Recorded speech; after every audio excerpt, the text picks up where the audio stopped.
Hi students, நான் உங்கள் காளிதாஸ். உங்கள் எல்லாரையும் மறுபடியும் சந்திக்கிறதுல சந்தோஷம். இன்றைக்கி 12th ஸ்டாண்டர்ட் இங்கிலீஷில் ஃபஸ்ட் லெசன் 2 ஜென்டில்மன் ஆஃப் வெரோனான்ற லெசனை பார்க்கலாம். ஆக்சுவலாக இது ஒரு நல்ல மோட்டிவேஷ்னல் ஸ்டோரி. இது எழுதுனது ஆத்தர் ஏஜே க்ரௌனின். 2 சின்ன பசங்களை தான் அந்த ஸ்டோரியில் அவர் 2 ஜென்டில்மன், அந்த 2 ஜென்டில்மன்ன்றது அந்த 2 சின்ன பசங்க தான், அவங்கள தான் அவர் ஜென்டில்மன் சொல்லுவார். ஒரு ஜென்டில்மன் பேர் எடுக்கிறவருக்கு அவங்களுக்கு என்ன பண்ணானுங்க பார்க்கலாமா? ஸோ அந்த ஸ்டோரி எங்கே ஆரம்பிக்குதுன்னா, இத்தாலியில் அவுட்ஸ்கர்ட் ஆஃப் வெரோனா அப்படின்னு கொடுத்துருப்பாங்க. இத்தாலியில் வெரோனா ஒரு சிட்டி. அந்த சிட்டியுடைய அவுட்ஸ்கர்ட் வெளிப்புற பகுதியில் நம்ம ஆத்தர் ஒரு டூர் போயிருப்பார். டிரைவர் நேம் லூக்கின்ற டிரைவரை கூப்பிட்டுக்கிட்டு ஒரு டூர் போயிருப்பார். போகும்போது இத்தாலியுடைய வெளிப்புற பகுதியில் ஒரு சிக்னலில் வண்டி நிற்கும் போது 2 சின்ன பசங்க என்ன பண்ணுவானுங்க, ஒரு பேஸ்கட்டில் ஸ்ட்ராபெரியை சேல் பண்ணுவானுங்க. ஸ்ட்ராபெரினா அது நம்ம நாட்டு பழங்கள் கிடையாது, காட்டில் பொரிச்சது. வைல்டு ஸ்ட்ராபெரின்னு மென்ஷன் பண்ணியிருப்பார். அந்த வைல்டு ஸ்ட்ராபெரி ஃப்ரூட்ஸை இந்த டிராஃபிக்கில் நின்றுட்டு போகிற வர கார்லெல்லாம் அப்படி தட்டி தட்டி சேல் பண்ணிகிட்டு இருப்பானுங்க. இவருடைய கார்லையும் தட்டி சேல் பண்ணுவானுங்க. பட் அவனுங்க பார்க்குறதுக்கு ரொம்ப அழுக்காக இருப்பானுங்க. பழைய கிரீஸ் கரை படிஞ்ச அந்த துணியெல்லாம் போட்டுட்ருப்பானுங்க. சோல்ஜர்ஸ் ஆர்மியில் இருந்தவங்களாம் கொடுத்த பழைய துணியெல்லாம் போட்டுட்ருப்பானுங்க. அதனால் அந்த லூக்கி என்ன பண்ணுவார்னா, இவனுங்க கிட்ட அந்த ஃப்ரூட்ஸை வாங்காதீங்க, பஸ் ஸ்டாண்ட்குள்ளே போனீங்கன்னா இன்னும் உங்களுக்கு நல்லா கிடைக்கும், ஃப்ரெஷ்ஷாக கிடைக்கும் அப்படின்னு வாங்க வேணாம்னு சொல்லுவார். சொல்கிற கேப்பில் நம்ம ஆத்தர் என்ன பண்ணுவார், அவங்க டீட்டெயில்ஸ்லாம் கலெக்ட் பண்ணிவிடுவார். அப்போ அவருக்கு தெரிஞ்சிருப்பார், இவங்க 2 பேருமே அண்ணன் தம்பி தான். ஸோ ஏதோ ஒரு காரணத்துக்காக இல்லை குடும்ப உரிமைக்காக கூட இவனுங்க இந்த ஸ்ட்ராபெரி ஃப்ரூட்ஸ் எல்லாம் சேல் பண்ணுறானுங்க போல இருக்குது அப்படின்னு இருக்கிறதுலே ஒரு பெரிய பேஸ்கெட்டை வாங்கிப்பார். பேஸ்கெட் கூட, அந்த கூடையில் தானே அந்த பழங்களை வச்சு விற்கிறாங்க, வாங்கிப்பார். அவனுங்களுக்கு ரொம்ப சந்தோஷம். ஏன்னா கொஞ்சம் பழம் தான் சேல் ஆகும், ஆனால் ஒரு பிக் பேஸ்கெட்டையே அவர் வாங்கிக்கிட்டார் இல்லையா. ஒரு பெரிய பிஸ்னஸ் நடந்த மாதிரி ஒரு சந்தோஷத்தில் துள்ளி குதிச்சு ஓடுவானுங்க. ஸோ இப்படி அந்த ஆரம்ப நிலை முடியும். அடுத்த நாள் அவர் ரெஸ்டாரண்ட்டுக்கு போயிடுவார். காலையில் எழுந்து பார்த்தா இந்த 2 பசங்களும் ஷூ பாலிஷ் ரொம்ப மும்முரமாக பண்ணிகிட்ருப்பானுங்க. பெரியவன் ஷூ பாலிஷ் பண்ணிகிட்ருப்பான், சின்னவன் பக்கத்தில் உட்காந்துட்ருப்பான். கேட்பார், அவருக்கு சர்ப்ரைஸ் ஆகிடும். அதே பசங்க தானே இவனுங்க, என்னடா நேற்று ஸ்ட்ராபெரிஸ் விற்றீங்க, இன்றைக்கி ஷூ பாலிஷ் பண்ணிட்டுருக்கீங்களேன்னு கேட்பார். அது நத்திங் சார், நாங்கள் எல்லா வேலையும் பண்ணுவோம் சார் அப்படின்னு அவன் சொல்லுவான்.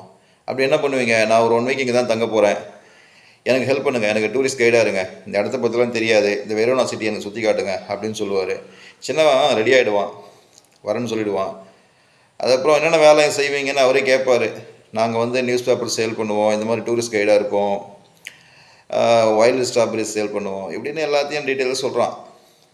ஓகே, அதுக்கப்புறம் இந்த மாதிரி அவர் ட்ராவல் பண்ணும்போது டூரிஸ்ட் கைடாக இவனுக்கு போவானுங்க. சின்னவன் என்ன பண்ணியிருப்பான், நம்ம ஆத்தர் அவனை ஸ்குரில் கூட கம்பேர் பண்ணியிருப்பார், அணில் கூட கம்பேர் பண்ணியிருப்பார்.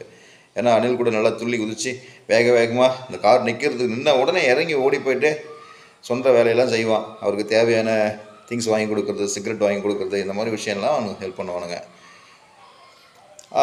அதுக்கு அப்புறம் பார்த்தீங்கன்னா ஒரு 12 o'clock இருக்கும், நைட்டு மிட் நைட்டில் பெரியவன் உட்காந்துருப்பான். அவனோட லேப்பில் சின்னவன் படுத்து தூங்குவான். ஒரு நியூஸ் பேப்பர் பண்டில் இருக்கும்.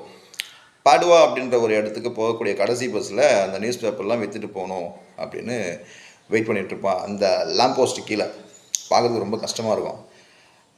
அப்போ நம்ம ஆத்தர் அந்த விண்டோவிலேருந்து பார்த்துட்டு கேட்பார், என்னடா பண்ணுறீங்க, எங்கே தூங்கலையா அப்படின்னு கேட்பார். அதுக்கு அவன் சொல்லுவான், இந்த லாஸ்ட் பஸ் வந்தோடனே இருக்கிற நியூஸ் பேப்பர்லாம் சேல் பண்ணிட்டு நான் போயிடுவேன் சார்.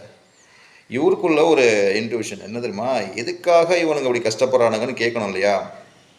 கேட்டுருவார், என்ன விஷயம் சார்? சொல்ல மாட்டான். ஜஸ்ட் அ பிளான் சார் அப்படின்னு சொல்லுவான். ஜஸ்ட் அ பிளான் என்ன அர்த்தம், இது ஏதோ ஒரு பிளான், இதை நீங்கள் கேட்காதீங்க, அவங்க வேலையை பார்த்துட்டு போகன்ற மாதிரி அவன் சொல்லுவான். அதுக்கப்புறம் ஆத்தர் போயிடுவார். என்ன அமெரிக்காவுக்கு போக போகிறீங்களா, அதான் யூஎஸ் போக போகிறீங்களான்னு கேட்பார்.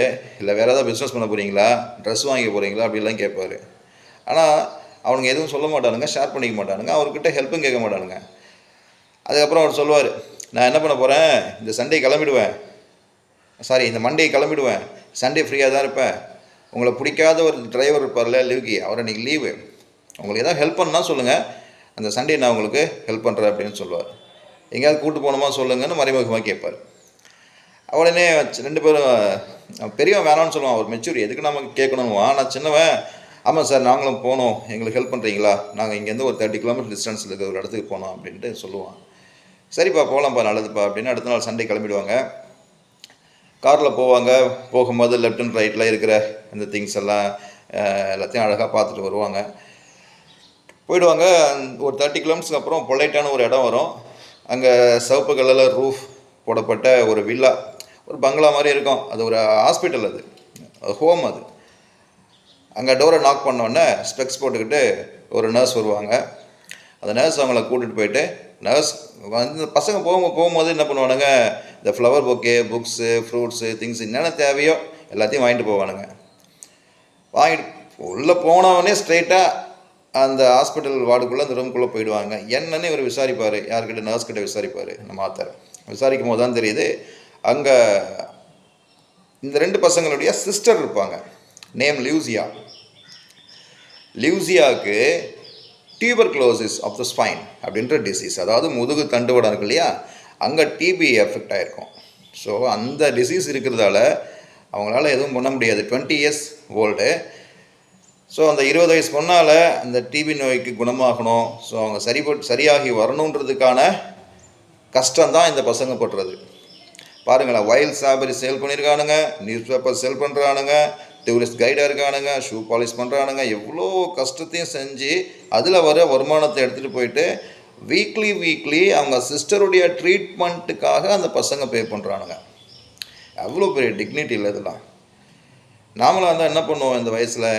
ஒன்று விளையாடணும், இல்லை வகை வகையாக சாப்பிடணும், எந்த அளவுக்கு ஃபன் க்ரியேட் பண்ண ஜாலியாக இருக்க முடியுமோ அதை தான் நம்ம எக்ஸ்பெக்ட் பண்ணுவோம் இல்லையா?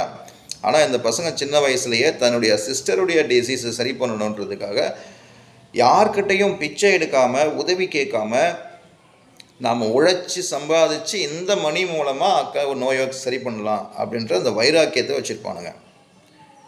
ஸோ இதெல்லாம் வந்து அந்த ஆத்தர் என்ன பண்ணியிருப்பார், நர்ஸ் கிட்ட கேட்டு தெரிஞ்சுப்பார். ஸோ அங்கே ஒரு ஃபேமிலி மீட்டிங் நடக்கும். 2 பசங்க, அவங்க சிஸ்டர் ஜாலியாக பேசிப்பாங்க. அங்கே அப்பா அம்மா மட்டும்தான் இல்லை.